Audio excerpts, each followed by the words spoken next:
अपने घर और ऑफिस को हरियाली से दे नया स्टाइल। पूजा प्लास्टिक के आकर्षक रंगों वाले प्लांटर्स, खूबसूरत hook pot planters, stylish wall hanging planters और भी बहुत कुछ। ग्वालियर विकास प्राधिकरण यानी कि GDA, जहां सरकारी जमीन की कीमत करोड़ों में है, वहां फर्जी चालान के सहारे प्लॉट बांटने का आरोप लगा है। दावा है कि 10 लोगों को जमीन तो मिल गई, लेकिन GDA के खाते में एक भी रुपया जमा नहीं हुआ। मौजूदा गाइडलाइन के हिसाब से इन प्लॉट्स की कीमत 3 करोड़ 82 लाख रुपए से ज्यादा है। शिकायत के बाद जांच टीम बन गई। 3 दिन में रिपोर्ट मांगी गई है। देखिए इस रिपोर्ट में।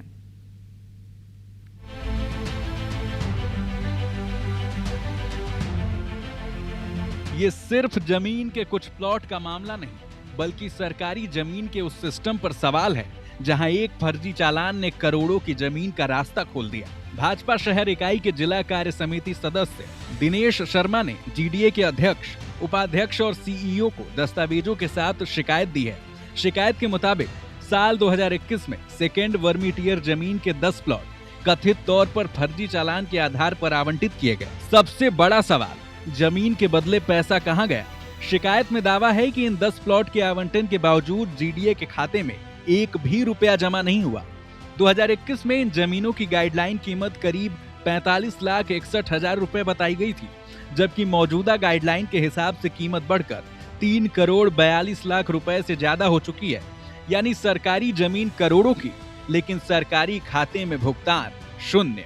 जमीन GDA को लगाई, उसके बदले में कुछ अतिरिक्त जमीन इनको मिली। वो अतिरिक्त जमीन का इनको GDA में धनराशि जमा करनी होती है, तो उसके इन्होंने फर्जी चालान बैंक के सील सिक्का ठोक के लगा के और अपनी उसमें फाइल में लगा दिए। वो जमीन जो है आवंटन करा ली। उस समय उस जमीन का जो मूल्य था वो लगभग 85 लाख था, जो आज की डेट में हो रहा है 3.25 करोड़। शिकायतकर्ता में शिव नारायण, मुन्नी बाई, जगत सिंह, देवेंद्र राजपूत, मंगल सिंह यादव समेत कुल 10 लोगों के नाम सामने आए हैं। आरोप है कि फर्जी चालानों के जरिए आवंटन की प्रक्रिया पूरी कराई गई। अब जांच का फोकस सिर्फ चालान पर नहीं, बल्कि उस पूरी फाइल पर होगा जिसने सरकारी जमीन को आवंटन तक पहुंचाया।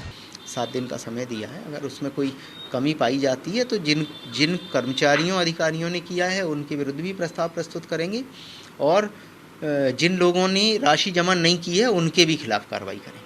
अब जांच टीम ये खंगालेगी कि चालान कहां से जारी हुए, किसने सत्यापित किए, फाइल किन किन अधिकारियों के टेबल से गुजरी, और सबसे अहम, जब भुगतान नहीं हुआ तो जमीन का आवंटन किस आधार पर करा दिया गया। शिकायतकर्ता ने मांग की है कि आरोप सही पाए जाए तो सभी 10 आवंटन रद्द हो और जिम्मेदार अधिकारियों के साथ कथित भूमाफिया पर FIR दर्ज की जाए। अब नजर 3 दिन बाद आने वाली जांच रिपोर्ट पर है। नासिर गौरी, IBC 24, ग्वालियर।